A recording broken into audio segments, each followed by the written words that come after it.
বাংলাদেশের ভূখণ্ড ব্যবহার করে পণ্য পরিবহনের পরীক্ষামূলক কার্যক্রম শুরু করছে ভুটান। উদ্বোধনী যাত্রায় চট্টগ্রাম বন্দর থেকে বুড়িমারী স্থলবন্দর হয়ে ভারতের ভূখণ্ড ব্যবহার করে ভুটান যাবে ১৫ টনের একটি চালান।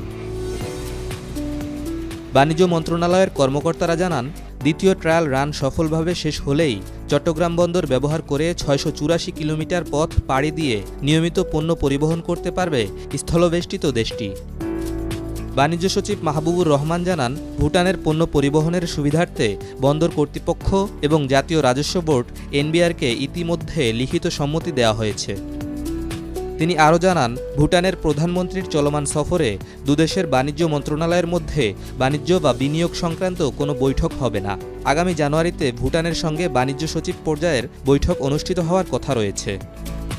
২০২৩ সালের ২২ মার্চ বাংলাদেশের সঙ্গে agreement on the movement of traffic in transit চুক্তি ও প্রোটোকল সই করে ভুটান।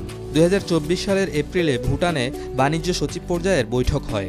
এতে পারস্পরিক সুবিধাজনক সময়ে দুটি ট্রায়াল রান, এরপর চুক্তি কার্যকরের বিষয়ে সম্মতি দেয় উভয় পক্ষ।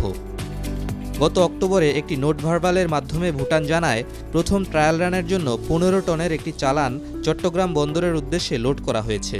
থাইল্যান্ড থেকে আমদানিকৃত এই পণ্য খালাস ও পরিবহনের জন্য মেসার্স অভি কার্গো কোম্পানিকে দায়িত্ব দেওয়া হয়েছে। বাণিজ্য মন্ত্রণালয়ের কর্মকর্তারা জানান, ভুটানের এই ট্রায়াল ট্রানজিটের জন্য ফি ও চার্জের একটি তালিকা নির্ধারণ করেছে বাংলাদেশ। এর মধ্যে রয়েছে প্রতি চালানে ডকুমেন্ট প্রসেসিং ফি ৩০ টাকা, ট্রান্সশিপমেন্ট ফি প্রতি টন ২০ টাকা, নিরাপত্তা চার্জ প্রতি টন ১০০ টাকা, এসকর্ট ফি প্রতি কন্টেইনারে কিলোমিটার প্রতি ৮৫ টাকা, প্রশাসনিক চার্জ প্রতি টন ১০০ টাকা এবং স্ক্যানিং ফি প্রতি কন্টেইনারে ২৫৪ টাকা। সড়ক টোল এবং করিডোর ব্যবহারের ফি সড়ক পরিবহন ও সেতু মন্ত্রণালয় নির্ধারণ করবে।